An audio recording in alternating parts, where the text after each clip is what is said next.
Hello friends, എല്ലാവർക്കും ഒറ്റശേഖരം സീരിയലിൻ്റെ latest episode റിവ്യൂയിലേക്ക് സ്വാഗതം. അങ്ങനെ മീനാക്ഷിയെയും കുഞ്ഞിനെയും കണ്ട് ചന്ദ്രമോഹൻ ഇറങ്ങാൻ നേരത്ത് അങ്ങോട്ടേക്ക് തുളസിയേട്ടൻ വരികയാണ്. ചന്ദ്രമോഹനോട് ചോദിക്കുന്നുണ്ട് എന്തിനാണ് ഇങ്ങോട്ട് വന്നതെന്ന് ചോദിക്കുമ്പോൾ ചന്ദ്രമോഹൻ പറയുന്നുണ്ട്, ഞാൻ മീനാക്ഷിയെയും കുഞ്ഞിനെയും കാണാൻ വന്നതാണ്, മീനാക്ഷിക്ക് കഴിക്കാൻ കുറച്ച് മരുന്നുകൾ കൊടുക്കാൻ വന്നതാണെന്ന് പറയുമ്പോൾ തുളസിയേട്ടൻ പറയുന്നുണ്ട്, അതിന് നിങ്ങളുടെ സഹായമൊന്നും വേണ്ട, എന്റെ മോളുടെ കാര്യം നോക്കാൻ എനിക്കറിയാമെന്ന് തുളസിയേട്ടൻ പറയാണ്. ചന്ദ്രമോഹൻ അപ്പൊ തുളസിയേട്ടനോട് ചോദിക്കുന്നുണ്ട്, എന്നിട്ട് ഇതുവരെയും മീനാക്ഷിക്ക് വേണ്ടി നിങ്ങളൊന്നും ചെയ്തില്ലല്ലോ. മേനോൻ സാർ പറഞ്ഞാൽ എനിക്ക് കേൾക്കാതിരിക്കാൻ പറ്റില്ല. മേനോൻ സാറിന് മീനാക്ഷിയുടെയും കുഞ്ഞിന്റെയും കാര്യം അത് നല്ലപോലെ തന്നെ ചെയ്യണം. അതുകൊണ്ടാണ് ഞാൻ ഇടയ്ക്കിടയ്ക്ക് ഇങ്ങോട്ട് വരുന്നത്. ആ കുഞ്ഞ് തുളസിയേട്ടന് ആരുമല്ലായിരിക്കും, പക്ഷേ ആ കുഞ്ഞൊരു രാജകുമാരിയാണ്. നിങ്ങളുടെ ഈ വാടക വീട്ടിൽ വന്നു ജനിച്ചു എന്നൊരു കുറ്റം മാത്രമേ ആ കുട്ടി ചെയ്തിട്ടുള്ളൂ. ചേട്ടൻ കഴിക്കുന്ന ഭക്ഷണവും പായും തലയണയും ഉറങ്ങുന്ന ഈ വീടും എല്ലാം ആ കുഞ്ഞിന്റെ ഔദാര്യമാണ്. അത് ചേട്ടൻ മറക്കരുത്. എന്നെങ്കിലും ഒരിക്കൽ നോക്കിക്കോ, ആ കുഞ്ഞിന്റെ മുഖമൊന്ന് കാണാൻ ചേട്ടൻ കൊതിക്കും. അന്ന് ചേട്ടന് ആ കുഞ്ഞിനെ കാണാൻ കഴിയില്ല.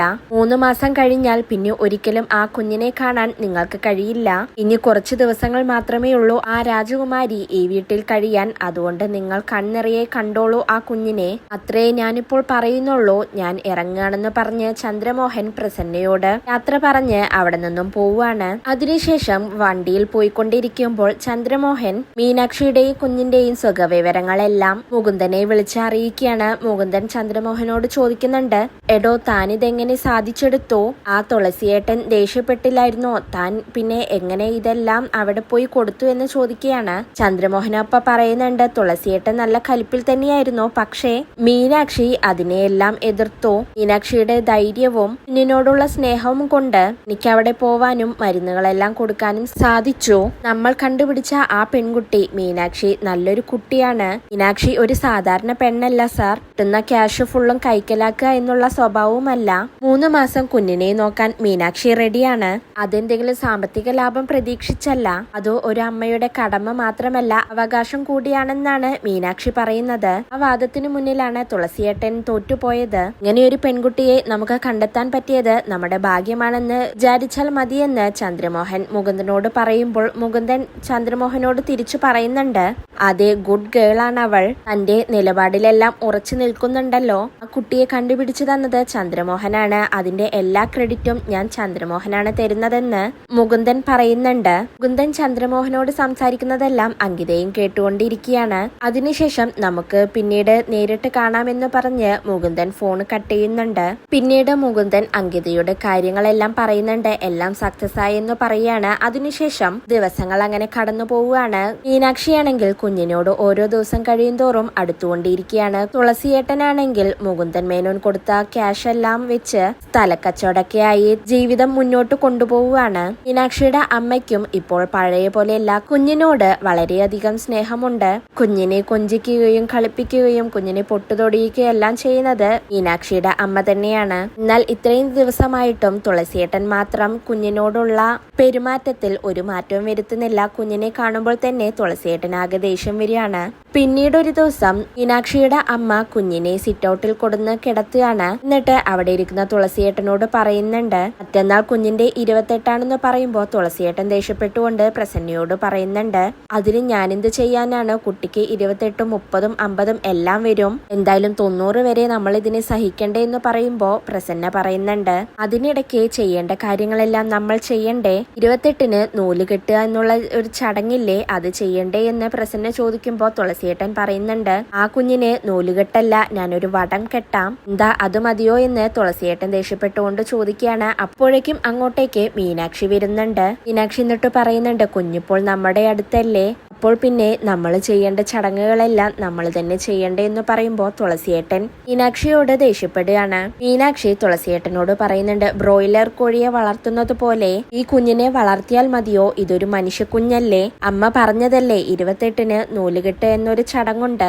അത് ചെയ്യണ്ടേ എന്ന് ചോദിക്കുമ്പോൾ തുളസിയേട്ടൻ പറയുന്നുണ്ട്, എന്നാ പിന്നെ ബന്ധുക്കാരെയും നാട്ടുകാരെയും എല്ലാവരെയും വിളിച്ച് ഞാൻ ആർഭാടമായി തന്നെ ഈ നൂലുകെട്ട് നടത്താം. എല്ലാവരും ചോദിക്കുമ്പോൾ ഞാൻ പറയാം, എന്റെ മോൾ കല്യാണം കഴിക്കാതെ പ്രസവിച്ച കുട്ടിയാണിതെന്ന് തുളസിയേട്ടൻ പറയുമ്പോൾ മീനാക്ഷി പറയുന്നുണ്ട്, അച്ഛൻ ആരെയും ക്ഷണിക്കൊന്നും വേണ്ട, ആരും ഇങ്ങോട്ട് വരും വേണ്ട, നമ്മൾ മാത്രമായിട്ട് ആ ചടങ്ങ് നടത്തിയാൽ മതി എന്ന് പറയുമ്പോൾ തുളസിയേട്ടൻ പറയുന്നുണ്ട്, എന്നാ പിന്നെ ഞാനൊരു ജോത്സ്യനെ കണ്ട് മുഹൂർത്തം കൂടി കുറിക്കാമെന്ന് പറയുമ്പോൾ മീനാക്ഷി പറയുന്നുണ്ട്, മുഹൂർത്തം ഒന്നും നോക്കണ്ട, ഒരു കുഞ്ഞിന്റെ കാര്യവും പറഞ്ഞ് ചന്ദ്രമോഹൻ ഈ വീടിന്റെ പടി ചവിട്ടിയത് മുതൽ കുടുംബത്തിന് നല്ല സമയമാണ് അച്ഛ, അതുകൊണ്ട് ഇനി പ്രത്യേകിച്ച് മുഹൂർത്തമൊന്നും നോക്കണ്ട, ഇത് സമയത്തായാലും വേണ്ടില്ല, 28ാമത്തെ ദിവസം കുഞ്ഞിനൊരു കറുത്ത ചരടെങ്കിലും കെട്ടിയാൽ മതിയെന്ന് മീനാക്ഷി തുളസിയേട്ടനോട് പറയാണ്. തുളസിയേട്ടൻ അപ്പൊ ദേഷ്യപ്പെട്ടുകൊണ്ട് പറയുന്നുണ്ട്, നിന്റെ ഇഷ്ടം പോലെ നീ എന്താച്ചു ചെയ്തോ, എനിക്കതൊന്നും കാണുന്നത് ഇഷ്ടവുമല്ല എന്ന് പറയാണ്. എന്നാൽ മീനാക്ഷിയുടെ സങ്കടം എല്ലാം കണ്ട് പ്രസന്ന എല്ലാം ശരിയാവുമെന്ന് പറയാണ്. അതിനുശേഷം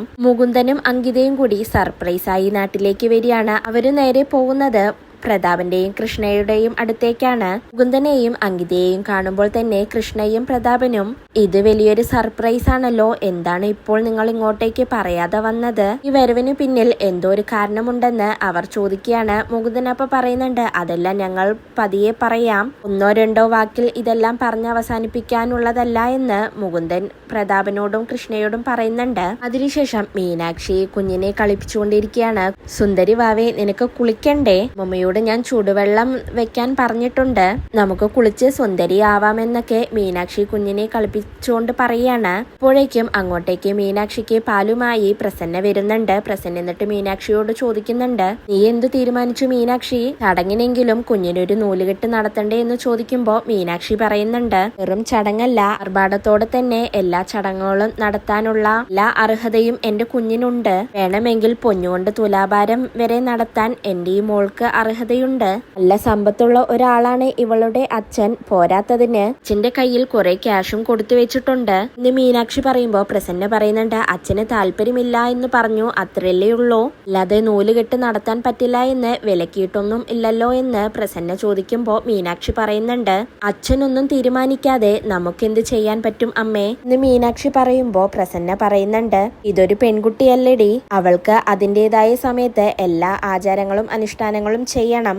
എന്ന് പറഞ്ഞ് പ്രസന്ന ഉള്ളിലേക്ക് പോവാൻ നിൽക്കുമ്പോൾ മീനാക്ഷി ചോദിക്കുന്നുണ്ട്, അമ്മേ ചന്ദ്രമോഹൻ സാറിനോട് കാര്യങ്ങൾ പറയണ്ടേ എന്ന് ചോദിക്കുമ്പോൾ പ്രസന്ന പറയുന്നുണ്ട്, അതെ ഒന്ന് വിളിച്ചു പറയണം, അവർക്കാർക്കെങ്കിലും സൗകര്യമുണ്ടെങ്കിൽ വരട്ടെ എന്ന് പറയാണ്. മീനാക്ഷി അപ്പൊ ചോദിക്കുന്നുണ്ട്, നൂലുകെട്ടിന് കുഞ്ഞിനൊരു പേരിടണ്ടേ അമ്മേ എന്ന് ചോദിക്കുമ്പോൾ പ്രസന്ന പറയുന്നുണ്ട്, നീ എന്തെങ്കിലും പേര് കണ്ടുവച്ചിട്ടുണ്ടോ എന്ന് ചോദിക്കുകയാണ്. മീനാക്ഷി അപ്പൊ പറയുന്നുണ്ട്, എനിക്ക് ഒരു 100 പേരുകൾ ഇവളെ വിളിക്കാനുണ്ട്, പക്ഷേ നമ്മൾ എന്ത് പേരിട്ടാലും അവളെ കൊണ്ടുപോകുന്നവർ അവൾക്ക് വേറെ പേരല്ലേ ഇടുക, വല്ല കന്നഡ പേരുകളുമായിരിക്കും ഇടുന്നത്, എന്റെ ദേവിയാണ് ഇവൾ, ദേവിക്ക് 99 പേരുകളാണല്ലോ, അതുപോലെ ഇവൾക്കും കുറെ പേരുകൾ എന്റെ വായിലുണ്ട് എന്ന് മീനാക്ഷി പറയുമ്പോൾ പ്രസന്ന പറയുന്നുണ്ട്, ഇവളെ കൊണ്ടുപോകുമ്പോൾ അവർ എന്തു പേര് വേണമെങ്കിലും ഇട്ടോട്ടെ, അപ്പോൾ നിനക്കിഷ്ടമുള്ള ഒരു പേരിട്ടോളൂ എന്ന് പ്രസന്ന പറഞ്ഞുകൊണ്ട് ഉള്ളിലേക്ക് പോവുകയാണ്. അതിനുശേഷം മുകുന്ദനും അങ്കിതയും കൃഷ്ണയും പ്രതാപനും എല്ലാം ചായ കുടിച്ചുകൊണ്ട് സംസാരിക്കുകയാണ്. പ്രതാപൻ എന്നിട്ട് മുകുന്ദനോട് ചോദിക്കുന്നുണ്ട്, നിങ്ങളുടെ മാസ്റ്റർ പ്ലാൻ എന്താണെന്ന് ഇതുവരെ പറഞ്ഞില്ലല്ലോ എന്ന് ചോദിക്കുമ്പോൾ മുകുന്ദൻ പറയുന്നുണ്ട്, ഞാൻ പറയാം, അതായത് ഇങ്ങനൊരു അഡോപ്റ്റഡ് ചൈൽഡിനെ ഞങ്ങൾ മലേഷ്യയിലേക്ക് കൊണ്ടുപോകാൻ ഉദ്ദേശിക്കുന്നില്ല, ഞങ്ങളുടെ സ്വന്തം കുഞ്ഞിനെയാണ് ഞങ്ങൾ കൊണ്ടുപോകുന്നത്, എന്റെ രക്തത്തിൽ പ്രസവിച്ച അങ്കിതയുടെ കുഞ്ഞിനെയാണ് ഞങ്ങൾ മലേഷ്യയിലേക്ക് കൊണ്ടുപോകുന്നത് എന്ന് മുകുന്ദൻ പറയുമ്പോൾ കൃഷ്ണയും പ്രതാപനും ഒന്നും മനസ്സിലാവാതെ അവരോട് എന്താ നിങ്ങൾ ഈ പറയുന്നതെന്ന് ചോദിക്കുകയാണ്. മുകുന്ദനും അങ്കിതയും അപ്പോൾ അവരോട് പറയുന്നുണ്ട്, ഇവിടുന്ന് തന്നെ ഞങ്ങളുടെ പേരിലേക്ക് കുഞ്ഞിനെ മാറ്റണം, എല്ലാ ഡോക്യുമെന്റ്സും മാറ്റിയെടുക്കണം, കുഞ്ഞ് ഞങ്ങളുടേതാണെന്ന് എല്ലാ റെക്കോർഡ്സിലും ആക്കണം, അങ്കിത ഇന്ത്യയിൽ വെച്ചാണ് കുഞ്ഞിനെ പ്രസവിച്ചതെന്ന് ഒരു രേഖയുണ്ടാക്കണം, ഇങ്ങനെയുള്ള രേഖകളൊക്കെ ഉണ്ടാക്കാൻ ഇവിടെ എത്രയോ ഈസിയാണല്ലോ, ഞങ്ങൾ ഇപ്പോൾ ഇങ്ങനെ ചെയ്തില്ലെങ്കിൽ പിന്നീട് ഞങ്ങളുടെ സ്വന്തമല്ല ആ കുഞ്ഞെന്ന് അവൾ അറിഞ്ഞു കഴിഞ്ഞാൽ ഞങ്ങളോടുള്ള ഇഷ്ടം കുറയും, അത് പിന്നെ വലിയൊരു പ്രശ്നമായി തീരും എന്നൊക്കെ മുകുന്ദനും അങ്കിതയും കൂടി പറയുന്ന സമയത്ത് പ്രതാപൻ പറയുന്നുണ്ട്, എത്രയൊക്കെ ഡോക്യുമെന്റ്സിൽ മാറ്റങ്ങൾ വരുത്തിയാലും അങ്കിത ചേച്ചിക്ക് ഒരു മെഡിക്കൽ ചെക്കപ്പ് നടത്തി കഴിഞ്ഞാൽ ചേച്ചി പ്രസവിച്ചിട്ടില്ലെന്ന് മനസ്സിലാവില്ലേ എന്ന് ചോദിക്കുകയാണ്. ഇതോടുകൂടിയാണ് ഇന്നത്തെ എപ്പിസോഡ് അവസാനിക്കുന്നത്.